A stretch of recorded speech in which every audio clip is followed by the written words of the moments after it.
एक शख्स है जिसको शराब पीने की आदत है, वो पिए जा रहा है। जिसको कहा जाए वो रुकता नहीं, कहते नहीं नहीं गलत नहीं होगा, गलत होता तो पकड़ा ना जाता, मैं तो नहीं पकड़ा गया। इसी तरीका से कोई शख्स और है जिसको कोई और बुरी लत है, बुरी आदत है।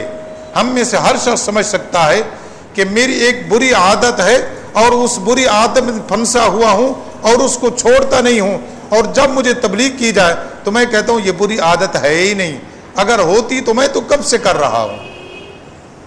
झूठ बोलता है तो सारी जिंदगी बोल रहा है, झूठी कस्में खाता है तो सारी जिंदगी झूठी कस्में खा रहा है, वादा खिलाफी करता है तो सारी जिंदगी वादा खिलाफी करता है, लोगों पर जुल्म तहद्दी और ज्यादती करता है तो सारी जिंदगी कर रहा है, और ये समझकर कि ये गलती नहीं है, ये अल्लाह नहीं पकड़ता, ये अल्लाह नहीं पकड़ता। जिस तरह अभी माफ कर दिया बाद में माफ कर देगा।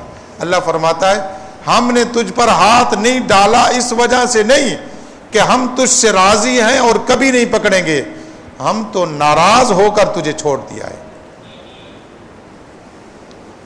वरना याद रखिए, मेरे नजदीक जो मैंने मुतालिया किया, मैंने समझा हम में से हर शख्स अपनी गलती का एहसास कर सकता है कि फला फला मेरी गलती है, और उस गलती पर न पकड़ा जाना खुदा की नाराजगी का सबब है। वो समझ ले कि अब मैं खुदा की गिरफ्त में आ चुका हूं, खुदा की नाराजगी में आ चुका हूं।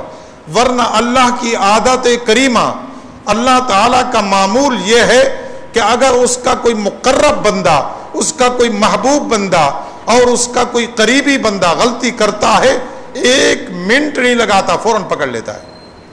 एक मिनट नहीं, फौरन पकड़ लिया। क्यों किया आपने? आप ये कैसे कर रहे हैं? आपने क्यों किया? इसका मतलब यह कि खुदा उसी को पकड़ता है, उसकी गलती दिल का एहसास दिलाता है जिसको अपना समझता है कि ये तो मेरा है। अब यह होता है कि अल्लाह का महबूब बंदा होगा, करीबी बंदा होगा, उससे थोड़ी सी गलती होगी, अल्लाह फौरन सजा देगा।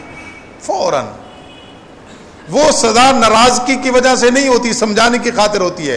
ऐलान होता है कि ऐ मेरा करीबी बंदा, ये तू क्या कर रहा है। लिहाजा जो अल्लाह का करीबी होगा उसकी हालत ये होगी, गलती करेगा बुखार हो जाएगा, गलती करेगा कोई तकलीफ आ जाएगी, गलती करेगा कोई सदमा आ जाएगा, गलती करेगा कोई माली नुकसान हो जाएगा। यही होता है ना आपके साथ कभी ना कभी। गलती की और फौरन कोई ना कोई सदा आ गई, बीमारी की सूरत में, लड़ाई की सूरत में, किसी ने बेइज्जत कर दिया या कोई सदमा हो गया, कोई हालत ऐसी हो गई कि इंसान परेशानी में आ गया। अल्लाह फरमाता है ये जो हम तुम्हें परेशानी दे रहे ये तुझ पे राजी होने की अलामत है, तुझे खबरदार कर रहे हैं कि तू गलती का एहसास कर। और अगर तू न होता, तेरी जगह कोई और होता जो गुनाहों में लत पत है, तो वो जितनी गलती कर जाता हम उसे कुछ न कहते।